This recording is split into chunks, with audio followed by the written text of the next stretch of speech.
Tā,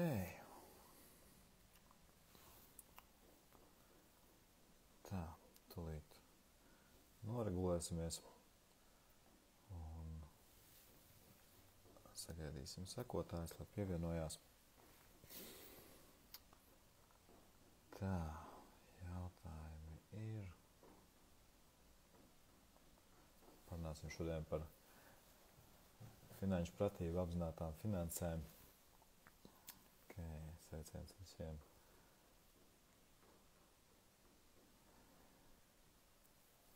Tā.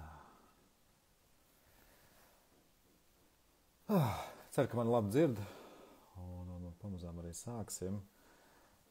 Biju salicis tāds ļoti vērtīgs punkts, par kuriem vēlos aprunāties. Kaut kur visā manā sistēmā tas vienkārši pazudam. Es saprotu, kā vienmēr visi ies uz atmiņu, visi ies uz intuīciju, visu to.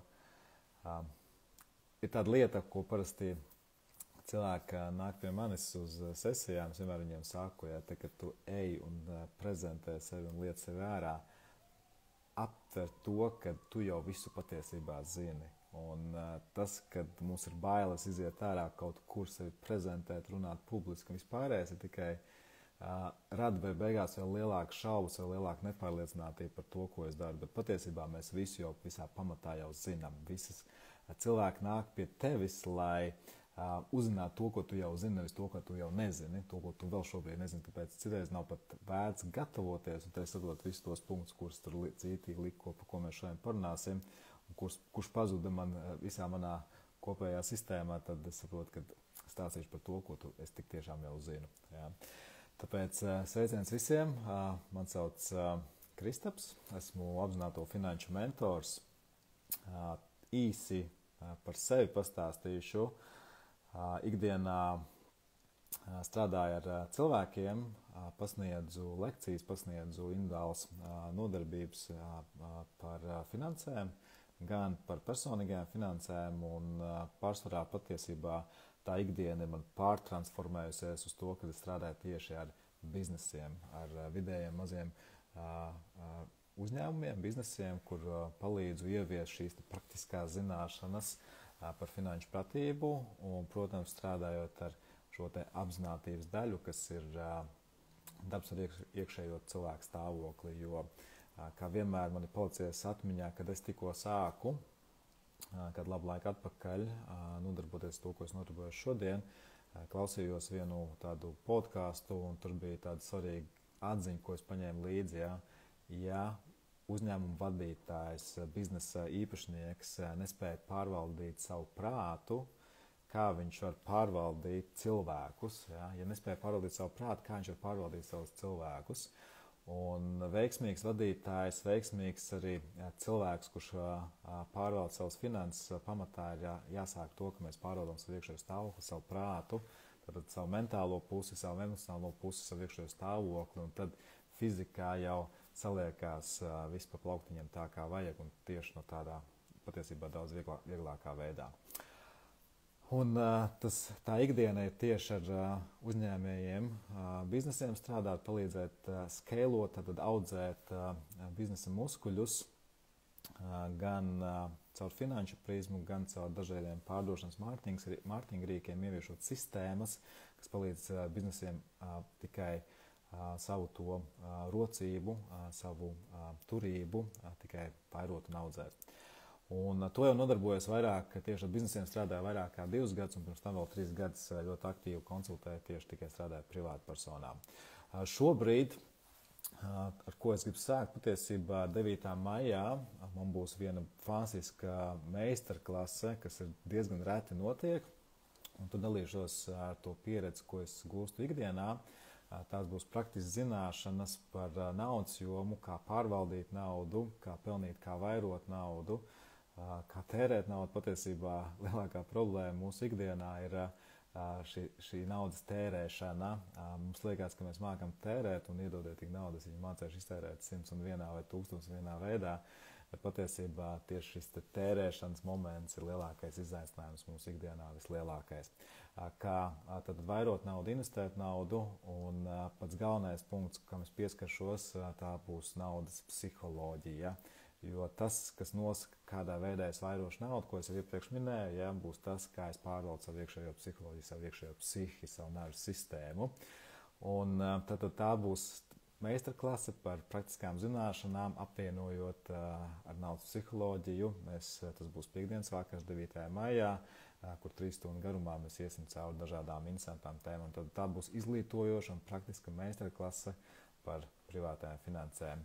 Linku atradīsi noteikti manā Instagram profilā vai ierakstā zem šī paša video. Un, protams, var meklēt arī kristapspagilis.com mājaslapā, kur šobrīd, starp citu, vēl ir pieejams arī agrās dalības biļetes.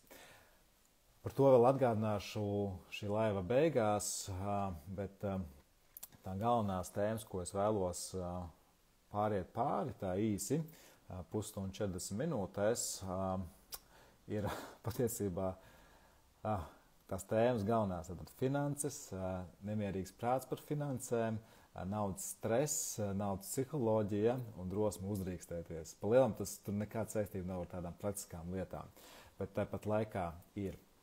Un bieži vien vakar saņēmu vienu tādu foršu jautājumu no klientiem, un tas bija par to, kā man pelnīt vairāk, ja laika patiesībā nekam citam nepietiek. Un tas vairs nav par to, ka hei, man ir jādara lietas vairāk, precīzāk tas būtu par to, ka kaut ko nedaudz šobrīd uztraucos vēl arī, ja, bet precīzāk tas ir par to, ka jāskatās kopaini kopumā, tad nav laika šobrīd pelnīt vairāk, ja, jo nepietiek visam laika. Paralēli tam klientam vēl arī ir bērni tur iekšā iesaistīti, ja. Līdz ar to bērni ģimene atņem kaut kādu laiku, iespēju potenciāli vispār pelnīt. Un pašā apakšā patiesībā ir milzīgas bailes kaut ko mainīt, jo ir sajūta, ka vienmēr var kaut ko nepaspēt, sajūta, ka vienmēr var kaut ko arī nokavēt. Līdz ar to viss, kas mums ir saistīts ar to, hei, kā es naudu varu pavairot, hei, kā es naudu varu vairāk pelnīt, hei, kā es varu naudu sākt investēt, lai tas man dod drošības sajūtu, lai tas dod papildus ienākumus, ir tikai vienīgi saistīts ar patiesībā ar mūsu iekšējo psiholoģiju.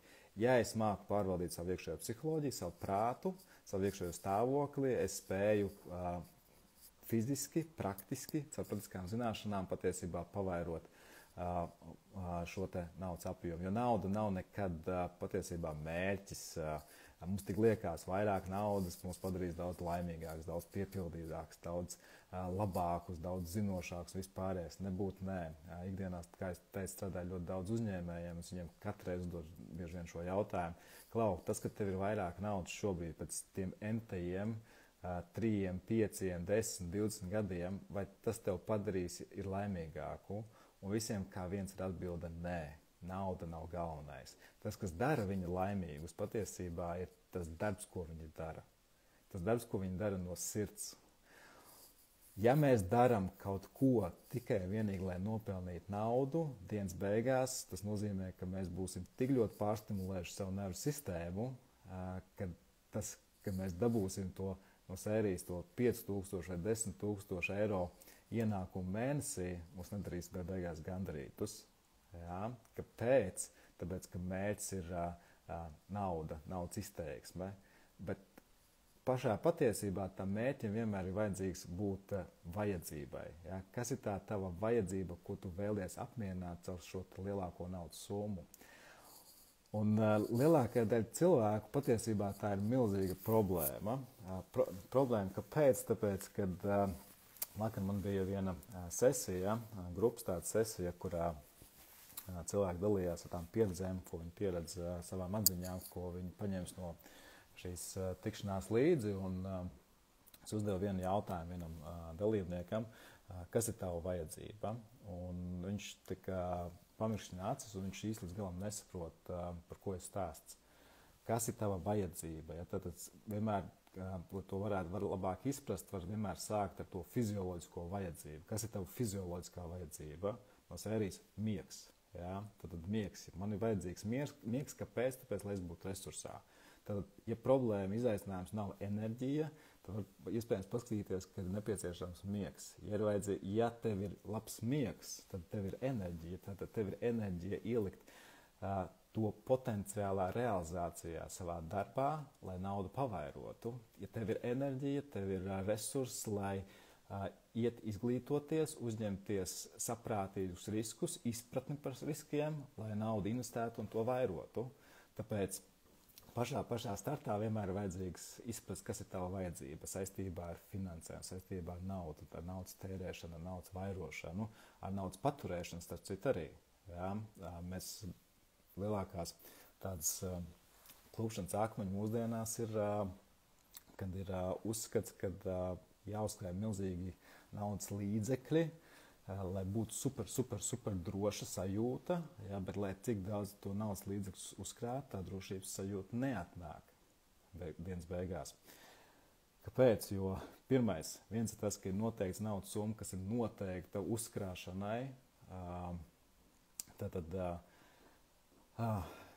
Es gribu apmierināt savu vajadzību, lai man ir droši. Pieņemsim, ka cilvēks to apzinās vai neapzinās, nav svarīgi. Bet vienmēr tas, kāpēc tev vajag uzkrāt naudas līdzekļus, tāpēc, lai drošības sajūta, lai es justos droši. Ja nu kaut kas notiek, ja es pazaudēju darbu, ja nu atnāk kaimiņš, ja nu vēl tur kaut kas notiek, ja, lai man ir droši un es varu kaut kur paņemt šo naudu un turpināt viņu tērēt, līdz es atradīšu kaut kādu risinājumu. Tas ir viens moments.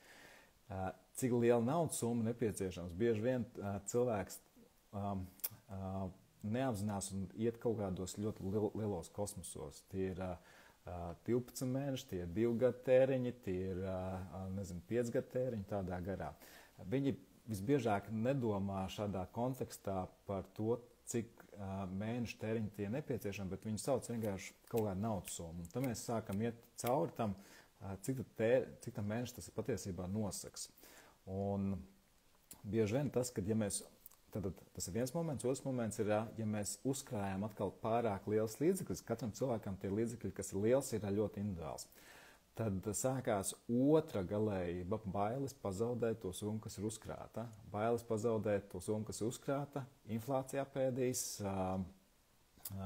kāds nozags, kaut kur pazudīs, mājas, istaba sadegs no sērijas un tādā garā.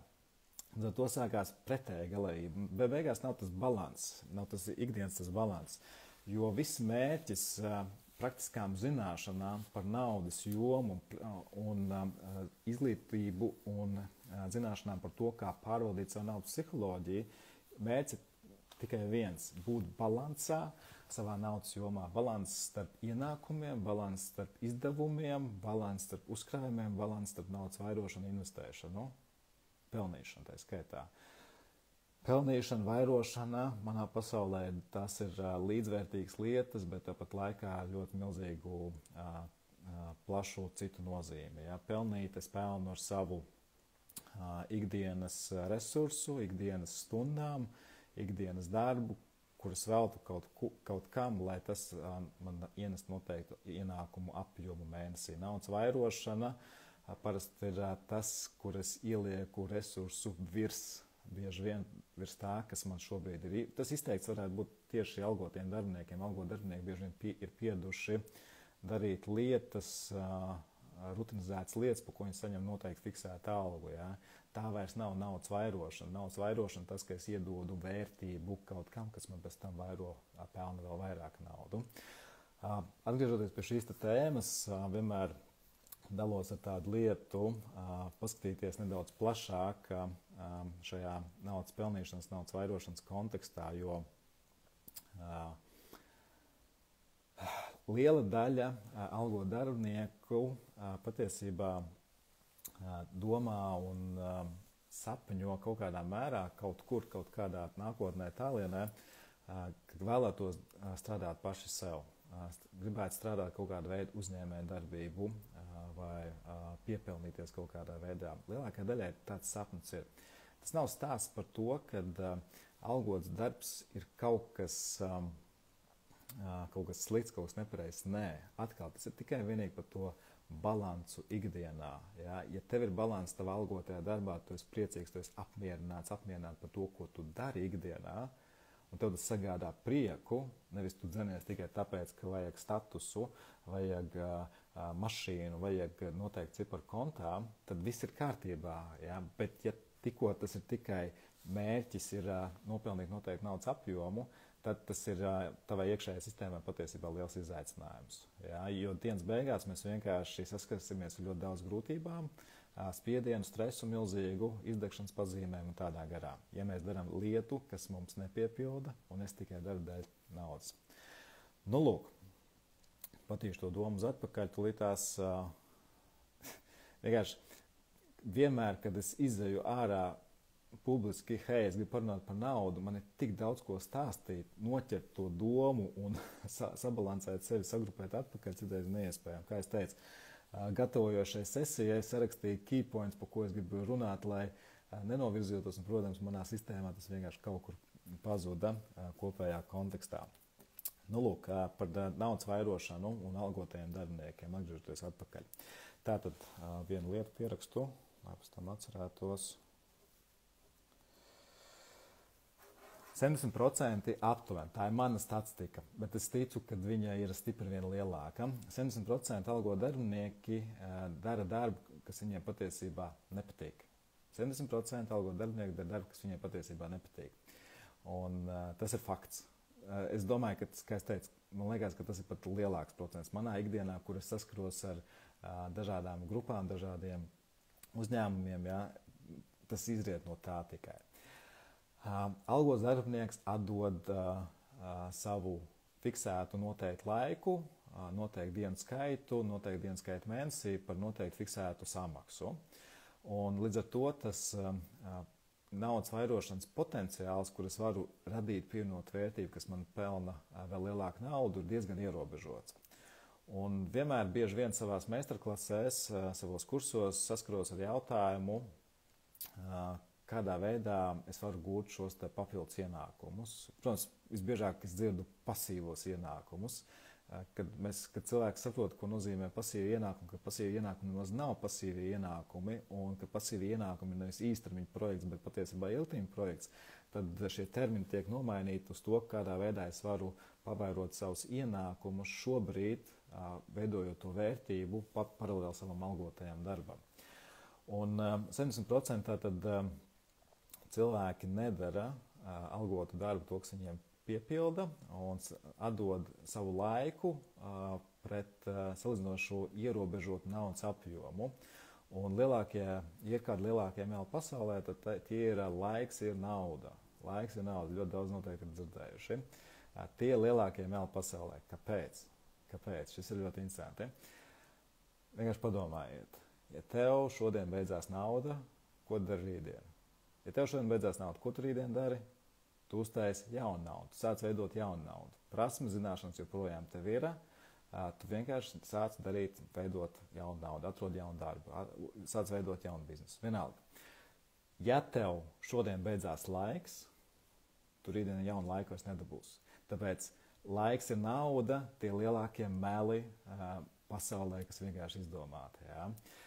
Atgriežamies atpakaļ pie algotajiem darbiniekiem. Tad limitētu konkrētu laiku atdot pret limitētu konkrētu ierobežotu naudas apjomu. Jo agrāk vai vēl viņš būs limitēts kaut kur. Jo tad, kad mums beidzās mūsu darbvietā potenciāls, kur no sērijas, manā darbvietā vairs jau vairāk nemaksā, jo man tur vairs nav kur augt no sērijas, jo arī finansiālais potenciāls tur izsmelts. Ko mēs darām? Mēs vienkārši nomainām visdrīzāk darbvietu ar mēķi iespējams kaut kur pelnīt vairāk. Nu, lūk, līdz ar to lielākā daļa, kad nonāk šajā punktā, bieži vien sāk domāt par šo te uzņēmēju darbības pusi, un daļa arī tik tiešām nomaina šo uzņēmēju darbības pusi, un visi iziet tādam vienam ciklam cauri, kļūst par uzņēmējiem, vai nu pašnodarbinātiem, vai nu vidējiem maziem uzņēmējiem, kur arī atdod savu laiku pretī saņemot kaut kādu noteiktu naudu. Problēma un atšķirība ir tāda, ka, ja mēs kā algodarbinieki atdevām tās 8 stundas darbdienā, tad kā jaunais uzņēmējs mēs atdodam laiku 24/7, ja, saņemot patiesībā beigās to pašu naudu sākuma posmā.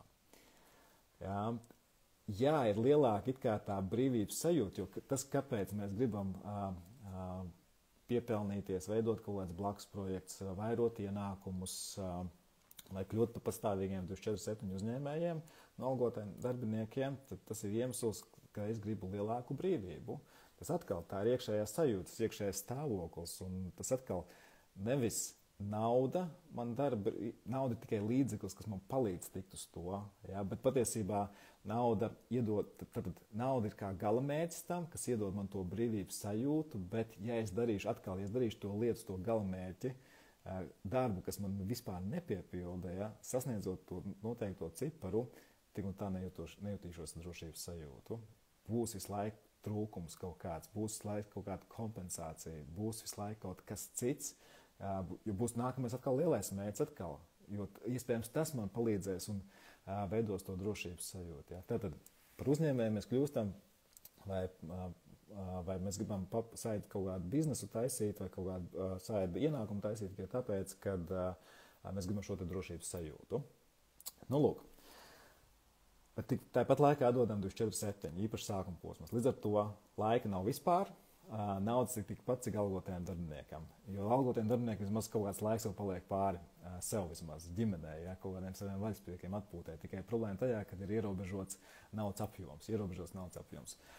Līdz ar to, lai es izkāptu no tā uzņēmēja, kurš 24/7 atdod savu laiku, bet saņemot to pašu naudu, man jāsāk domāt plašāk, kādā veidā es varu pavairot savu naudu, tad kādā veidā es varu iedot pievienoto vērtību tam, ko es daru.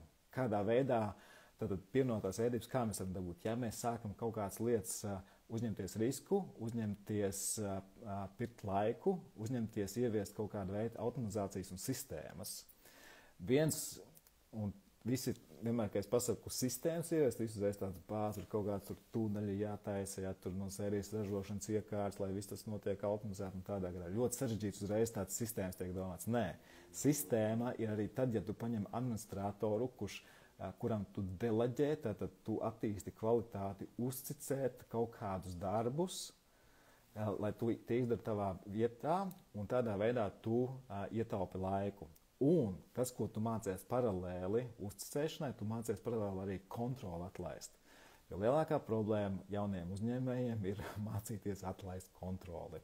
Un nav svarīgi, vai tad vēlreiz, tie, kuri ir algot darbinieki, viņi vai nu grib kļūt par uzņēmējiem, vai nu viņi grib būt joprojām algot darbinieki un piepelnīties kaut kādā saidu blakus veidos. Un tikai tāpēc, ka vienkārši pavairot savus ienākumus. Un vienmēr tas jautājums ir beigās, kā to darīt. Ja? Tāpēc viens ir tas, ja mēs gribam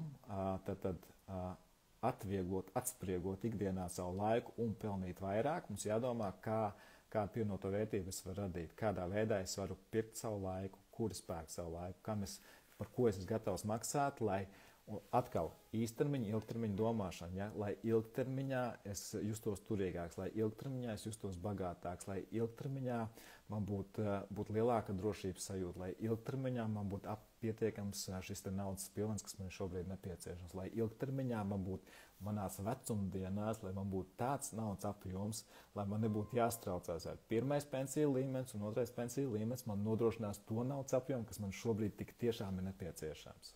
Ja? Tāpēc nauda nekad nav nauda nekad nav īstermiņa domāšana.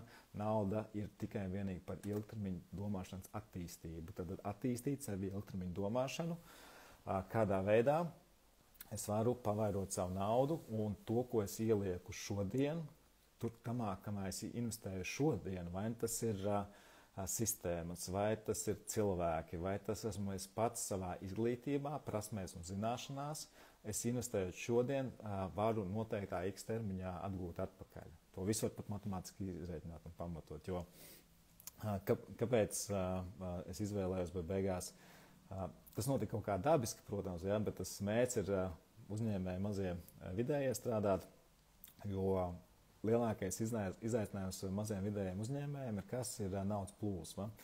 Naudas plūsma tā ir ienākuma izdevuma uzskaita, kas notiek uzņēmuma kontā. Es zinu, ka es to saku, mazie vidēji uzņēmēji saka, bet man tur tikai štuka, man no sērijas tur tikai 500 eiro vai 0 stāv. Ja?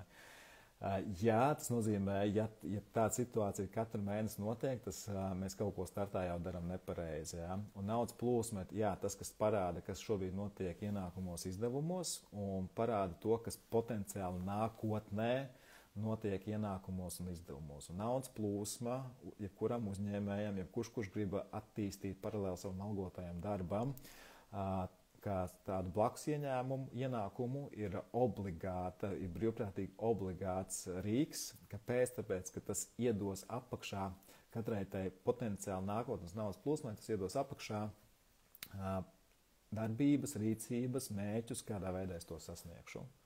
Jo vienkārši pašā startā vienmēr tas, ka, hei, bļāviens, es gribu papildus ienākumus, bet plāna nekāda apakšā nav. Es gribu pelnīt vairāk. Cilvēks atnāk pie manis uz sesijām, un mēs ejam cauri viņa parasti ienākumiem izdevumu sadaļai. Un bieži vien tas, ka tā izdevuma sadaļa, tieši šī fiksētā daļa, tad izdevumos ir atkal par tērēšanu aiziet atpakaļ. Izdevumos ir kas? Izdevumos ir fiksētā sadaļa, fiksētie izdevumi, izdevumos ir mainīgie izdevumi, un izdevumos ir uzkrājumi investīcijām, uzkrājumi kaut kādam lielākam tēriņam, mazākam un lielākam tēriņam, nu, piemēram, ceļojumam vai jaunam teļukam vai jaunam iPhoneam un tādā garā. Tad 4 kopā sadaļas. Tad uzkrājumi investīcijām, uzkrājumi kaut kādām pirkumam, un tad ir fiksētā un mainīgā izdevuma sadaļa. Problēma tajā, ka fiksētā izdevuma sadaļa vienmēr ir procentuāli lielākā un bieži vien pārvērtēta nekā viņa vajadzētu. Pārvērtēta tas nozīmē, ka pārāk liela nekā tā vajadzētu būt. Turpretī uzkrājuma sadaļa vienmēr ir visbiežāki ļoti zemā līmenī, vai nu nav nemaz, vai ļoti zemā līmenī, ar dažādiem, protams, izņēmumiem mūsu sabiedrībā. Un mainīgā sadaļa, nu tad tur varēja, tur mainās. Un tad parasti, kad es uzdodu šo jautājumu, skaties, problēma ir šitāda, izaicinājums šitāds un izaicinājums šitāds. Ko darīsim? Ja? Jo problēma tajā, ka patiesībā ienākumi pa maz vai izdevumi pa lieli. Nu, klasika, ja? Ienākumi pa maz vai izdevumi pa lieli. Ja? Ko darīsim? Nu, tā biežākā atbilde, pelnīšu vairāk.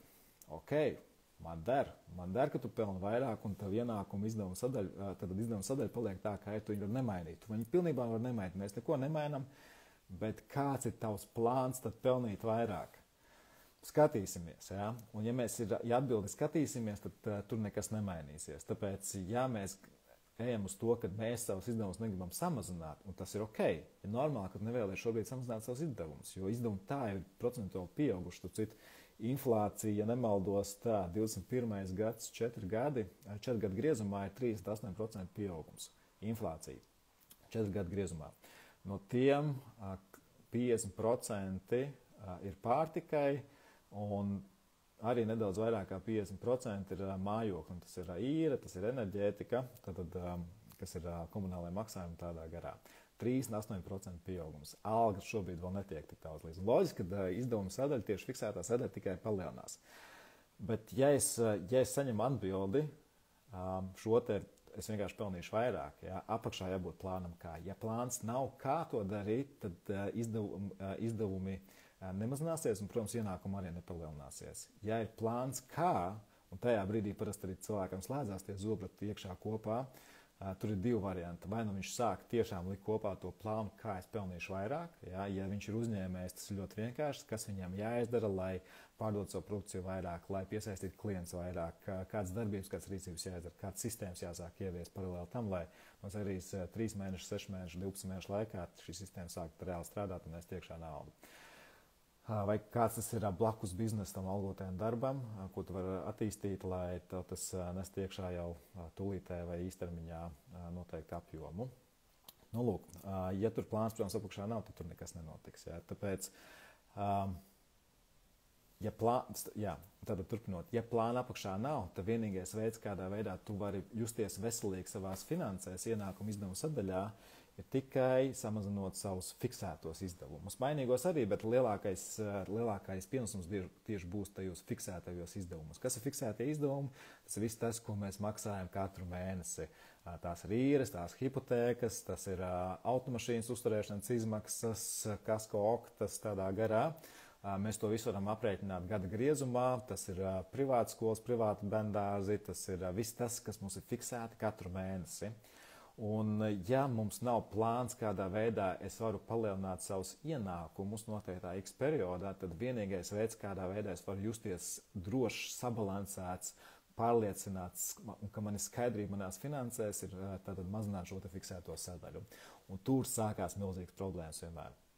Problēmas ir tajā, kad tur ir, ko cilvēki parasti dara. Cilvēki paņem, kas sāk svītrot ārā. Ok, es atteikšos no fitnesa zāles abonementa. Ok, mēs izņemam ārā tos 100 nabaga eiro no tā lielās kaudzes, un viņš redz to, ka baigi nekas nemainās. Labi, izņemsim ārā no sērijas, neņemšu vairāk mašīnas tīrīšanu, 2 reizes mēnesī pats tīrīšu. Izņem ārā atkal tos nabaga 100 eiro, un atkal tur nekas baigi diži nekas nemainās. Jo projām ir tas pats jautājums, kādā veidā tu jutīsies balansā savos ienākumos, izdevumos, un ja tev vēl nav plāna, kādā veidā tu vairos savus ienākumus. Un tādā procesā, ejot uz priekšu, cilvēks bieži vien saprot, ka bļāviens, pa lielam man ir jāpārdod savus īpašums. Pa lielam, lai kaut kas mainītos, man ir jāatsakās no tām lielākām izmaksām, kas man tur ir. Vai nu tas ir īpašums, vai nu tas ir automašīnas, vai nu tas ir kaut kāds privātās izglītības iestādes un tādā garā.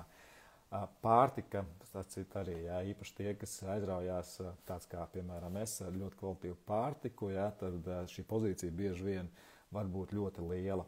Un tas arī vēl viens veids, kādā veidā es pārskatu izdevumus. Bet izdevumu pārskatīšana notiek tikai tad, kad tev nav apakšā plāna kā. Arī ar visu to, ka tev ir plāns kā notiek izdevuma pārskatīšana, tad vienmēr jāskatās katrs gadījums ļoti individuāli. Bet, jo kāpēc? Finanses vienkārši vienmēr individuāli. Nav tāda viena pareiza formula, kāds ir visa naudas sistēma, visa ekonomika, ir tikai vadlīnijas, tur nav nekas iekalts iekšā. Un ar to viss ir ļoti individuāls, arī tā skaitā mūsu ienākumos, izdevumos. Lūk,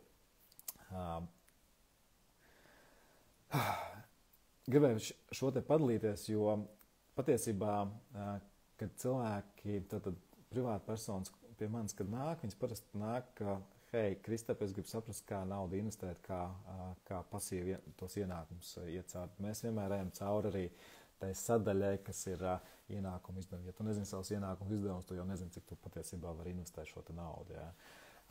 Ilgtermiņa procesā pie tām. Tas viss ir par ilgtermiņu. Un vienmēr ir svarīgi, kad es arī esmu balansētajā. Tāpēc naudas prasmes, naudas zināšanas, rīkoties ar naudu, naudas joma ir mēģis būt balansā. Un kas ir tas, kādā veidā es to balansu varu dabūt? Un kā es teicu pašā startā, tas ir 2 lietas. Praktiskas zināšanas, praktiskas prasmes, kādā veidā es varu ar savu naudu rīkoties ikdienā. Tur ir standarta vadlīnijas, tur ir standarta noteikumi, kur katrs pielāgo kaut kādām savām individuālām vajadzībām, vēlmēm, prasībām. Un arī būs cilvēki, kas no sērijas negrib redzēt savu budžetu katru dienu, vai katru nedēļu, vai katru mēnesi. Viņi grib redzēt to reizi pusgadā, arī tas der. Un pats galvenais būs, lai cik tev būtu lielas saucamās ninģu zināšanas praktiskas naudas pārvaldībā, ja tev nav sakārtos tavs iekšējais stāvoklis, tad drošības jautājums, pārliecības jautājums, uzcēšanās jautājums, katram tas būs ļoti individuāli, tad iekšējais stāvoklis, naudas psiholoģija, tas ir pats galvenais, ja tas klibo, tad lai cik labas zināšanas praktiskas tev būtu par naudu, tu nebūsi dienas beigās balansā savā naudas jomā, savā naudas zināšanās, jūs saprotat izteiksmē. Tāpēc nauda un stress mūsdienās ir milzīga tēma, un nauda un stress tā ir ikdienas neatņemama sastāvdaļa. Tas vien tik dati par inflāciju to parāda, kad ja ir 4 gados inflācija ir 38%, un tas ir vidēja inflācija, un lielākā inflācijas kategorijas ir mājoklis un pārtika, kas ir 50 nedaudz vairāk procenti. Tas nozīmē 2 reizes lielāks sloks uz finansēm katrai mājsaimniecībai konkrētā sadaļā. Un ja es neesmu mācējis šajos 4 gados savus ienākumus pavairot vai papsīt augstu pielikumu, kas prasa drosmi, kas prasa uzdrīkstēšanos, kas prasa pārliecība par savām spējām, prasmēm. Jā, tad atkal tā ir attīstāma prasme. Tas ir iekšējais stāvoklis, ar ko var strādāt. Un, ja es neesmu mācējis naudu pavairot, piesaistīt vairāk klientus, iedot lielāku pievienoto vērtību, tad, tad tas rada dienas beigās stresu, un nekas nav graujošāks. Ir, es zinu, ka ir, bet viens no lielākajiem graujošākiem stresiem ir tieši nauda. Ja? Bija tikko lasīju pētījumus, kad viens no lielākajiem šķiršanās iemesliem Amerikā ir tieši finanšu stress, kur cilvēki pāri, nespējot pārvaldīt savus finanses, tas viens, kāpēc viņi vispār šķirās. Vai tieši otrādi, ir arī pretējā tā galējība, kad cilvēki pārāk lielu savu enerģiju atdod darbam, profesionālai izaugsmē, neveltot viens otram laiku. Ja mēs viens otram nevelkam laiku, kāds savienība vairs tur sanāk beigās. Jā. Tāpēc naudas stress ir milzīga tēma, un tas nozīmē, mēs mācāmies šajā, ja mēs liekam kombinācijā nauda un stress, tas nozīmē, mēs liekam iekšā naudu praktiskas zināšanas, stress vadīt savu iekšējo stāvokli, savu emocionālo ķermeni, savu mentālo ķermeni, tad pārvaldīt savu prātu. Ja es māku pārvaldīt savu prātu, savu ķermeni, savu sistēmu, es varu darīt lielas lietas, jā, un es varu vadīt gan savas dzīves jomas, jā, tā skaitā naudu, gan kā uzņēmuma, piemēram, vadītājs vai īpašnieks, savus darbinieks. Man ir daudz lielāks prasmes tādā veidā arī vadīt savu ģimeni, jo ģimene ir kā uzņēmums, tikai tur ir citi bišķi noteikumi, bet tik un tā, jā, analoģija būs viena tā pati beigās.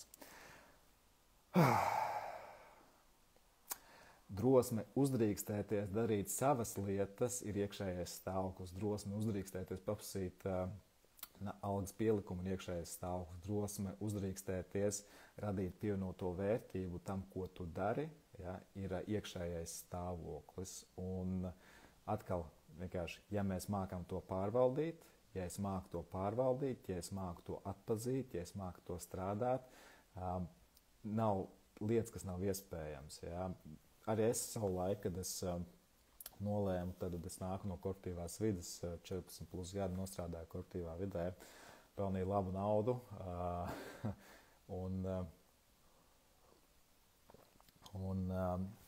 lai cik lielu naudu pelnītu, man nedarīja vairāk nekas gandarījumu ikdienā, un es sapratu, ka vienā brīdī es sapratu, ka es savu potenciālu tur esmu izsmēlis, un nekas, ko man piedāvāja, gan naudas izteiksmē, gan kaut kādas atbildības izteiksmē, man tas nebija interesanti vairāk.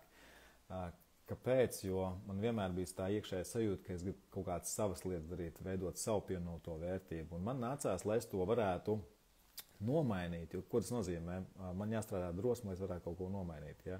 Tad man nācās strādāt ar drosmi, ar pārliecību, savu iekšējo stāvokli, lai es to varētu spēt nomainīt. Man nebija ne jausmas, ko es tajā laikā darīšu, kā es darīšu, kas būs tā mana uzņēmēja darbība. Bet tas, ko es zināju, ka es to ļoti, ļoti gribu. Kāpēc? Tāpēc, ka man izbesīja tas veids, kādā veidā es to daru šobrīd, kādā veidā es naudu pelnu šobrīd.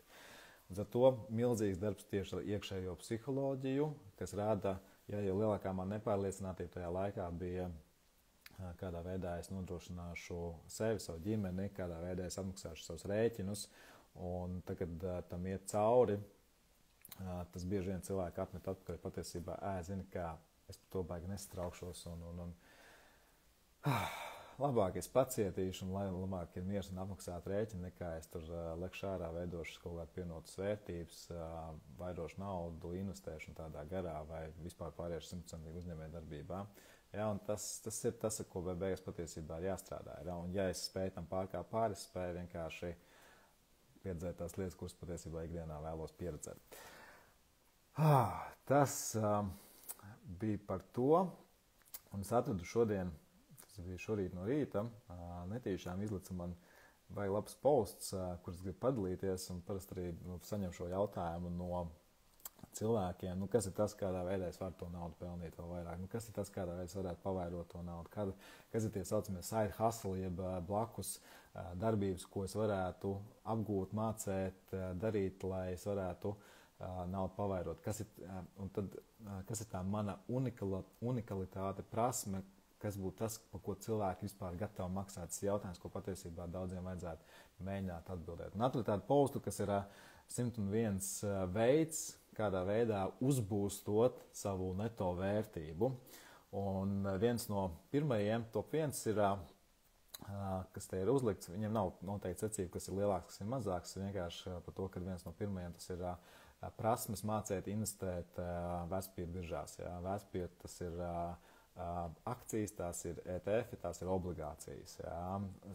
Uzsākt viens no veidiem, kā palielināt savu vērtību, uzsākt vienkārši šo te blakus kaut kādu biznesu. Tad būs vēl tālāk, kādi vēl tie biznesi. Atrast viens no veidiem, kādā veidā palielināt savu neto vērtību, sākt ar to, ka tu uzliec vienkārši mērķus, finansiālos mērķus, kādu naudas apjomu tu gribi pelnīt vai kādu naudas apjomu tu vēlies tērēt.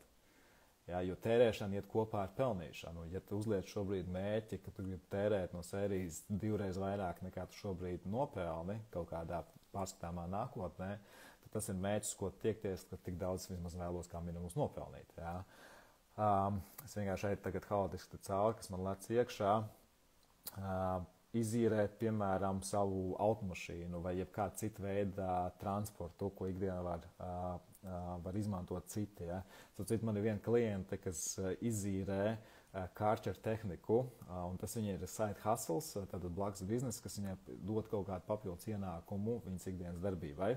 Un vienkārši primitīva, vienkārši lieta. Viņas to dara ļoti caur sociālajiem tīkliem, caur dažādiem sludinājumiem un tādā veidā ar maziem ieguldījumiem, tikai tātad, kas viņai ir šie te pamatkapitāls, ir šīs te ierīces, ko viņa iegādājusies un izīrē par noteiktu naudas summu, kas viņai beigās akumulējās labos ienākumos un kas spēja atpelnīt šīs te ierīces salīdzinoši īsā laikā. Tad meklēt dažādas iespējas, kas tad ir tie blakus biznesi, kas neprasa lielu ieguldījumu pašā startā. Un tagad cilvēki vispār sāk veidot šos te blakus ienākumus, nepaiet neilgs laiks, ka viņi saprot, kā tas mehānisms strādā, uzņemoties tātad mazu risku patiesībā. Algos darbs joprojām paliek.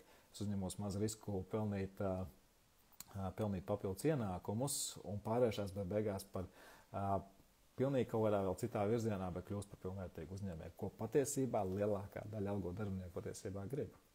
Daļa to apzinās, daļa to neapzinās, bet spiež. Piemēram, šis ir viens no maniem mīļākajiem, tikko atradu, vispirms samaksāt sev. Kādā veidā palielināt savu neto vērtību, vispirms samaksāt sev. Tas nozīmē samaksāt sev uzkrājuma veidā. Uzkrājums vai naudas apjomā, vai uzkrājums investīcijām, ko es pēc tam noteiktā termiņā investēju. Veids, kādā veidā tu vēl vari palielināt savu neto vērtību.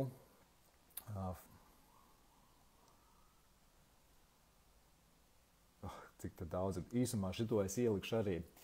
Ielikšu linku zem šī video. Ierakstā būs redzams, nospīdīs, izīrēt savu īpašumu, kas ir, protams, klasika mūsdienās. Man atbildēšu arī par vienu jautājumu par īpašumu.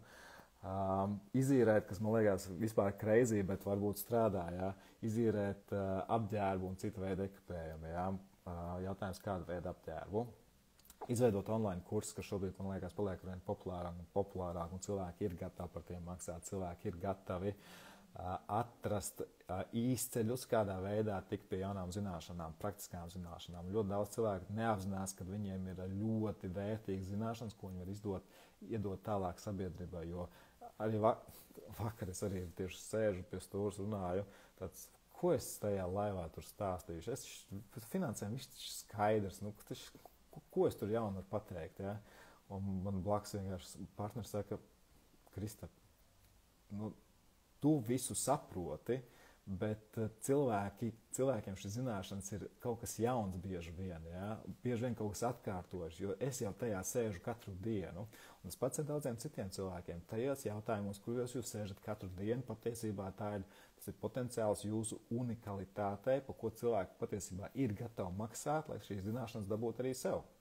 Tāpēc viens no veidiem, kādā veidā es to varu dot tālāk, ir caur kursu veidu, online kursu veidu. Jā, investēt dažādos fondos, investēt kriptovalūtā. Jā. Es nesniedzu nekad investīcijas ieteikums kriptovalūtām.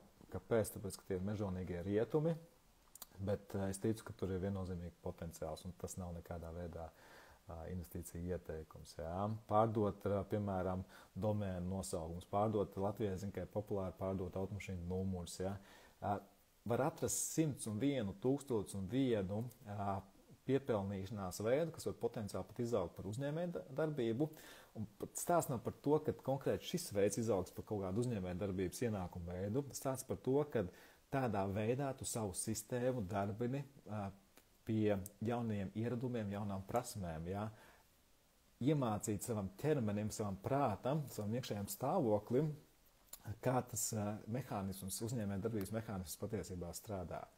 Jo darot lietas, kas tev patīk no sirds, attīsta radošumu, attīsta radīšanu, jā, jaunu lietu radīšanu, attīsta pilnīgi citu potenciālu, kā tu šobrīd cilvēku patiesībā iespējams maz neapzinās. Jā. Tā, kad es strādāju algo darbu, lai es sēdētu un ģenerētu idejas, man tam nepietika laika, un es tā kā nebiju motivēts to darīt. Un vadītājs man neatradīja, kā to darīt. Turpretī tagad, kad esmu uzņēmējs un radīt kaut ko jaunu, idejas gāžās kā mājas katru dienu, jā, bet vienkārši kaut kur nepietiek tam laika, un tad ir tas, kas ir tā tava prioritāte, jā, manā gadījumā. Tāpēc veids, kādā veidā pelnīt naudu, pavairot savu naudu, tad plāns, kā es varu pavairot savus ienākumus, lai man izdevumi neciestu no tā, citreiz viņiem vajag ciest, jo savādāk mums ir tēriņi kaut kur ir pa daudz, tad atrast un izveidot šo plānu. Jā, plāns pats pirmais. Atbildēšu uz dažiem jautājumiem, kas ir iesūtīti priekš šī laiva, vai ir vērtīgi apsvērt veidot uzkrājumus vai ieguldījumu kontu citā, tātad vai ir vērtīgi apsvērt veidot uzkrājumu vai ieguldījumu kontu citas valsts bankā. Tās esot drošībai. Atkarīgs, kas ir tā tava baile. Ja, ja tava baile, ja konkrētā baile ir tiešām šī drošība, kas tā par drošības jautājumu? Es spēju aizdomāties par to, ja kaimiņš apmēram atnāks. Jā, pie noteiktām naudas summām noteikti tas ir apsverams. Ja, jo lielāk aktīvu apjoms tavā portfelī būs, jo iespējams tas nemaz nav neprātīgs veids. Ja. Jautājums ir tas, kas ir tava izpratne par naudu, ja tas ir, teiksim, tekošos ienākums pārlikt uz cits valsts kontu, es tam baigo jēgu neredzu, man liekas, tur būs lielāks čakars nekā, un tas būs daudz dārgāk nekā no tā ir jēga. Bet ja mēs runājam par tiešām par kapitāliem, par īpašumu pārlikšanu uz citu veidiem, jā, investēt lielas naudas summas, beidzot pārvērst savu naudu, starp citu, jā, mums latviešiem milzīgs naudas summas kontos stāv, starp citu, lielāk nekā hipotēka aizdevumi. Pārvērst to beidzot kaut kādos aktīvos vai pārnest citu bankām vai investēt caur citu banku, teiksim, vērtspapīriem, ja tas iespējams šobrīd ir ļoti prātīgs veids, vai to darīt ilgtermiņā vai īstermiņā, tas būs atkarīgs par konkrētā cilvēka izpratni par šī te ieguldīšanas veidiem un riska uzņemšanas veidiem. Ja, atkal tas ir tāds garš process, kam jāiet cauri, izpratne, kam jāieliek sevi iekšā, jo šis jautājums it kā ir baigi vienkārši, bet tāpat laikā viņš vispār nav vienkārši. Ja. Un viens no galvenajiem veidiem, ko te būtu jāspēj patiesībā šo te drošības jautājumu, ja, kas ir tas, ko tu gribi pasargāt, cik daudz tev ir jāpasargā. Ja tev ir daudz aktīvu, kas tev ir jāpasargā, tad ir jāskatās, kāda ir varianti un kur tu esi gatavs uzņemties risku. Ja? Jo jebkāda veida pārlikšanas citās valstīs nozīmēs kaut kādu risku. Jautājums, kāds tas risks. Ja? Īpašumu pārlikšana citā aktīva veidā, šobrīd tas ir ļoti aktuāls patiesībā jautājums.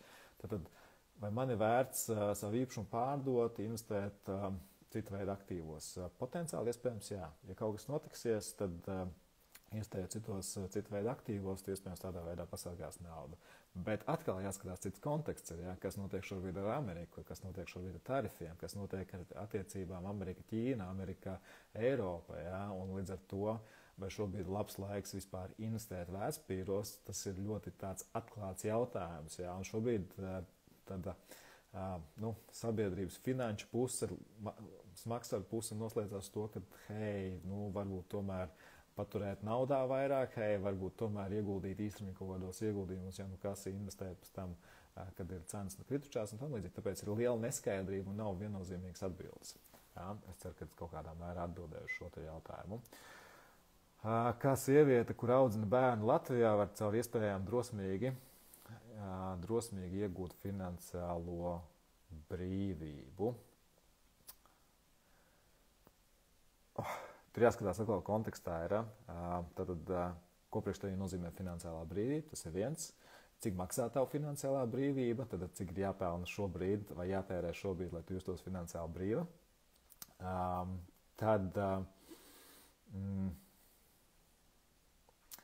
Jāskatās atkal, par ko es tikko stāstīju, ja? Ienākuma izdevuma sadaļa, ja? Kas tur notiek un kas ir tavs plāns naudu pavairot un kas ir tie ierobežojumi, kas tev neļauj šo naudu pavairot šobrīd. Ja? Kas ir nedrošības sajūta, kas ir nepārliecinātība, kur nav kaut kāda uzdrīkstēšanās, kur nav kaut kāda rīcība. Atkal, tas ir par to, kādā veidā es varu tikai vienīgi pavairot savus ienākumus, jāskatās individuālā kontekstā un jautājumi atkal ir tik vienkārši, bet viņi nav tik vienkārši. Es tam jautājumu redzu 101 vēl jautājumu aiz viņa, ko man tur uzdot. Ja? Tāpēc sieviete ar bērnu nav nekas jauns mūsdienu sabiedrībā, ja tur otrā pusē ir vīrietis, kas neatbalsta finansiāli, tas ir bēdīgi.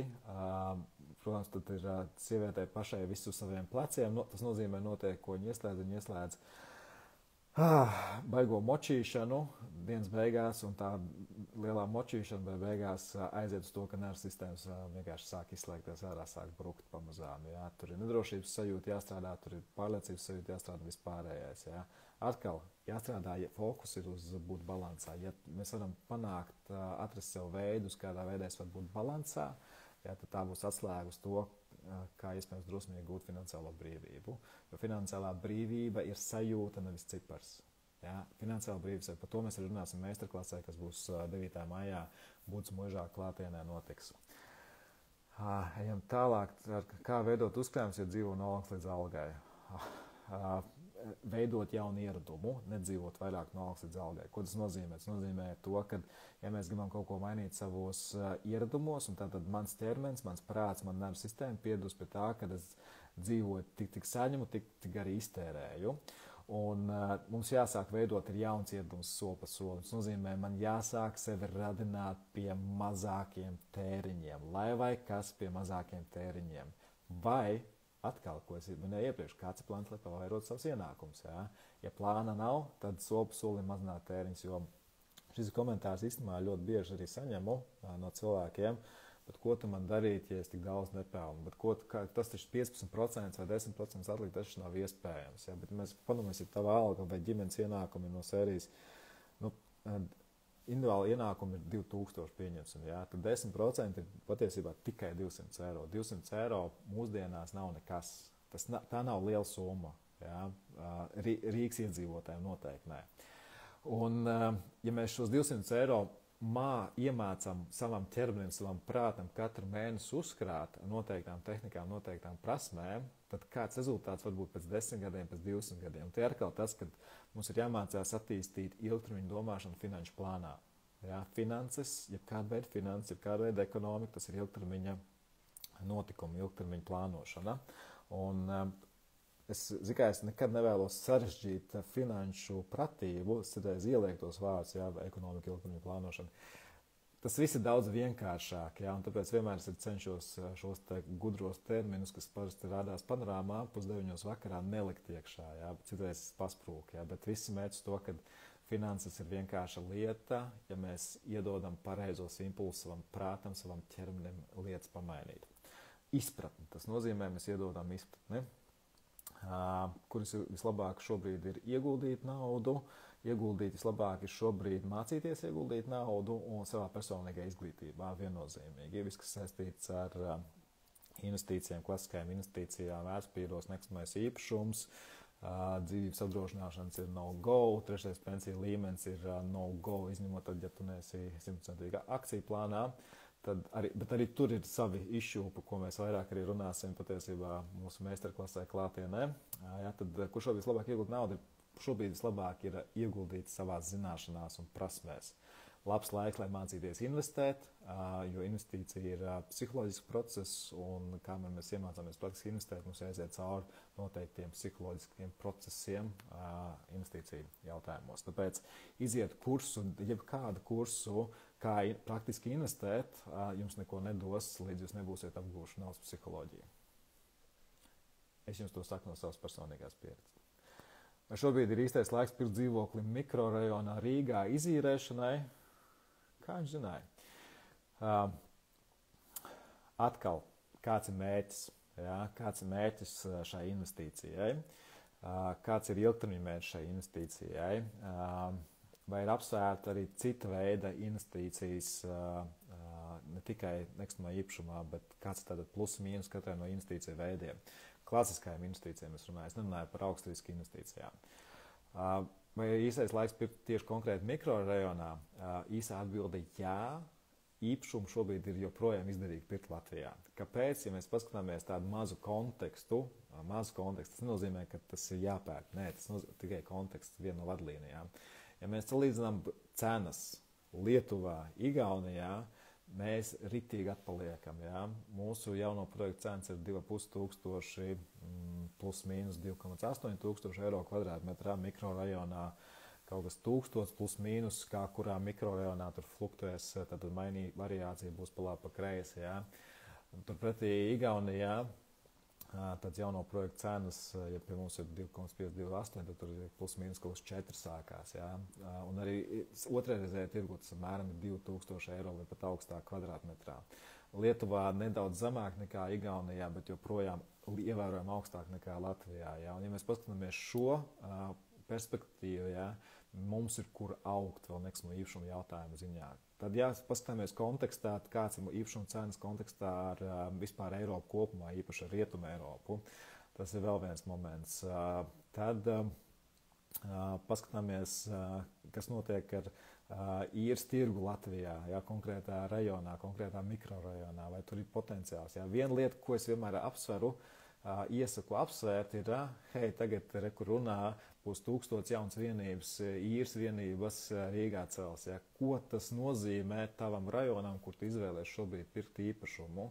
Vai nākamos 3, 4, 5 gados tam tas kaut kādā veidā ietekmēs cenu, ja? Īres cenu? Tāpat laikā, ja mēs skatāmies šo cenas kontekstu, iespējams 5 gadu laikā šī īpašuma cena būs paaugstinājusies, un līdz ar to tu varēsi pārdot to īpašumu. Ja? Vai ir vērts investēt nekustamā īpašumā? Jā. Ja es apsveru šos te aspektus, jā, un tā būs man īsā atbilde kopumā. Bet, protams, tur ir daudz dažādu kontekstu kopskats jāskata, jā, kāda veida īpašums, kurā konkrēta vietā, kāds aprīkots, jā.